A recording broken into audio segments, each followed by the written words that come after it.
Hey guys, it's me, Dan Stewart, and welcome to this episode of What to Say Now. I love the topic that I'm talking about today.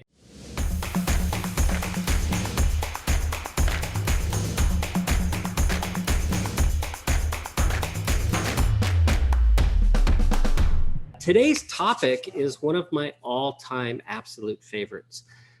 Today we're covering what to say now to attract great people. Not just any people, but great people, okay? So the first step in attracting really great people is to understand why, right? What is it that we need to do to attract great people into our lives, and why should we even care? Like, why do we need to attract great people instead of just any people? Well, if you're building a brokerage, if you're building a business, it makes a lot of sense to attract the highest caliber of people you can. No matter what it is that you specifically are setting out to achieve in your life, I promise you the path towards achieving it is much more quickly walked together, right? You can absolutely have greater time, a more successful experience. You can enjoy your life more by sharing it with other people. So the first thing that I'll encourage you to do when considering the reason to attract great people is, what are the things that you really stand for? You know, who are these people that you want to attract? What is it that's unique and special about them that resonates with things that are unique and special about you? Okay. So I call this planting your flag. If you can say to the world, hey, here I am, love me or don't, that's up to you. You're in a much more powerful place to attract people. And the reason for that comes from human needs psychology. It's called certainty. No one is really strongly attracted to someone who doesn't firmly state things that they believe in. This is a critical thing to understand, because if you're, say, currently in the process of trying to recruit, it can be very tempting just to allow anyone who expresses an interest to join you. You know, just because someone is willing to work with you doesn't mean that's enough, right? You need to go beyond that. And that's a lesson that I've learned firsthand in my life as an entrepreneur. So some of you will know that Happy Grasshopper is my 7th company. I've had the privilege of running this firm for the past 10 years, and I've worked with some absolutely amazing people as my coworkers here. And I've had the privilege of recruiting as members some of the best and brightest brands and people in all of the real estate community. Okay, so the reason that happens is because I've been able to plant my flag and say, you know what, relationships matter. If you don't agree with that, we're probably not going to be a great fit for each other. Another thing I believe, another flag I've planted, is that relationships live inside conversation. So if you're not in conversation with people, you're not living your value of really believing that relationships matter. So people know those things about me. It allows them to see whether or not we're a great fit for each other before they get more involved. That's important. So if you're working at attracting people to your brand or your brokerage, I'm going to encourage you to start by conducting an inner process to really understand the things that you actually believe in, to the point that it's a binary decision. It's on or off. Like, people adhere to these values or they don't. If they do, they're welcome to join me. If they're not, they cannot stay, right? When you're really clear about what those things are, you're already starting to stand apart from everyone else in the marketplace, right? You can become that flag we can see waving in the distance, and we can understand exactly what it is that you stand for. So the framework that I'm going to share with you today has a few parts, and the very first one is to plant your flag. You need to be absolutely sure what it is that you stand for, right? And then second in that process, you need to understand how many people you need to attract over what time frame, right? So this is something, as an entrepreneur, we refer to as TAM, total available market, TAM, or TAM, total addressable market. We see both used. So let's say I were recruiting to my real estate brokerage here in Tampa, Florida. There's a finite number, a known number of people who are currently licensed to practice real estate in the area. So that would be my total addressable market. And yet I know I don't want every agent. Having a license isn't enough. So I need to refine my thing. I need to shrink the size of that total addressable market down to a very clear subset of people that demonstrate things that matter to me. Okay. And what's important is what matters to you. I'm just trying to illustrate this. So hypothetically, let's say I want an agent who at a minimum does 3 to 5 transactions per year. Okay. Or maybe at a minimum, I want an agent who does 15 to 20 transactions per year, right? Knowing which of those groups that you're trying to attract prevents you from wasting a lot of effort trying to attract people who aren't going to be a good fit. So I've worked with many members who have great training and coaching resources. I'll give a shout out to our friends at C21 Redwood. That's an agency, a brokerage with around 700 agents. They have structure and systems and scale to where almost anyone can find a home that fits for them. And yet culturally, there are some things that stand out that will resonate more clearly.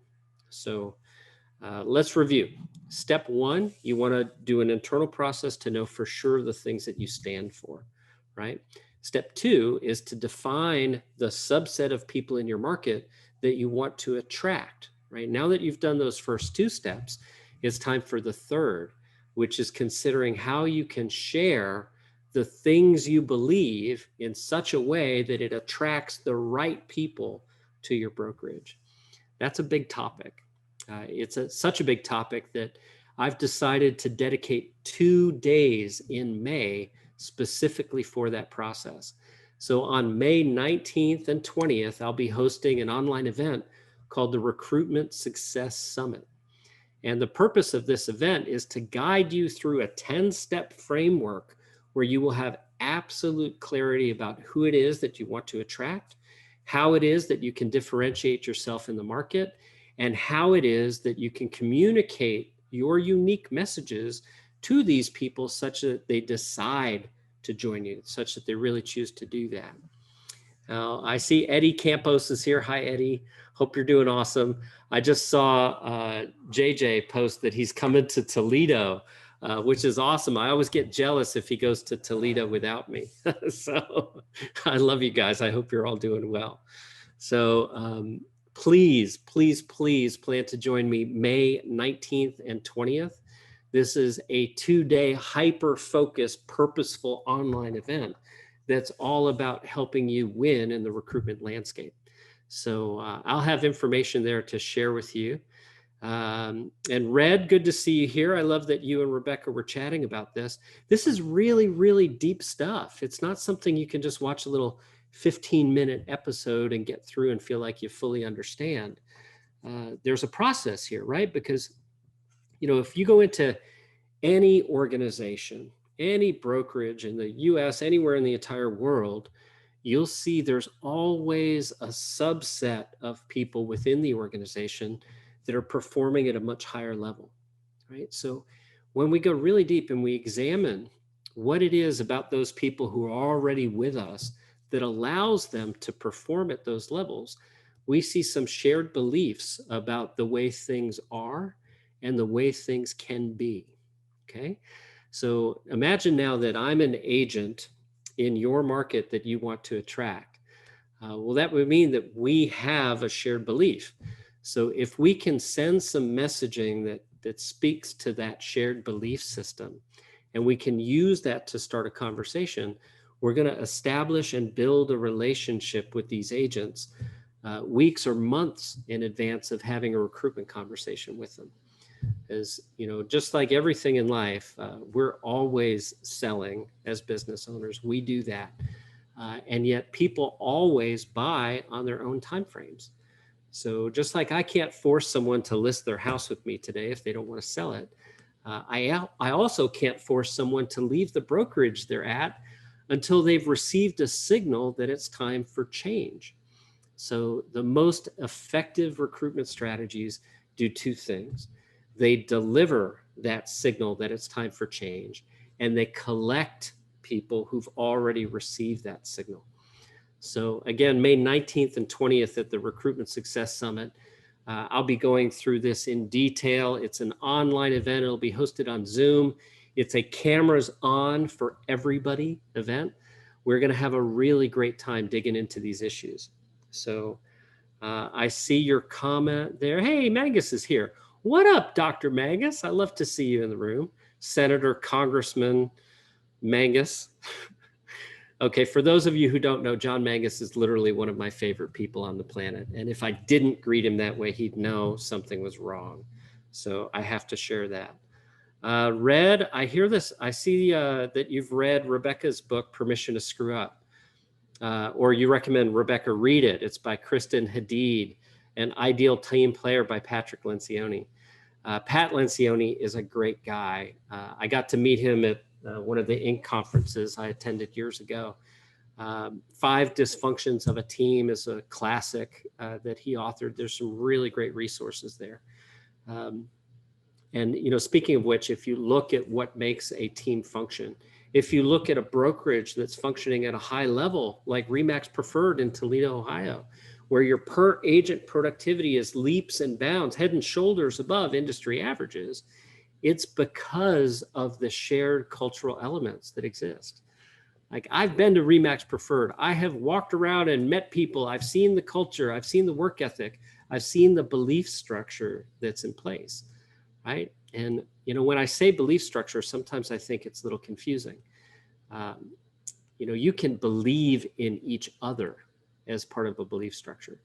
You can believe that every agent should have a true committed desire to take great care of every client that they're privileged to serve, right? Those are belief structures. So it does not necessarily have to be a shared religious belief, a political belief, any of those controversial issues we generally want to stay away from. And we want to create content that's going to attract people based on shared beliefs around things like work ethic, teamwork, collaboration, contribution, volunteerism. Those are all very key, effective, and impactful areas to explore as part of a recruitment campaign. So again, really love to see so many of you here today. Thank you for attending this session. I will happily continue the chat in the comments below on Facebook. If by chance you're watching this on YouTube or somewhere else, please go to facebook.com/groups/what-to-say-now. Go ahead and join there. You can ask any communication question you'd like help with in that group. Myself and my team of writers will jump in there to help you get those questions answered. So one last reminder, save the date, May 19th and 20th. I'll be conducting the Recruitment Success Summit, and I'll be sharing a link to that page where you can get your tickets for that here in the very near future.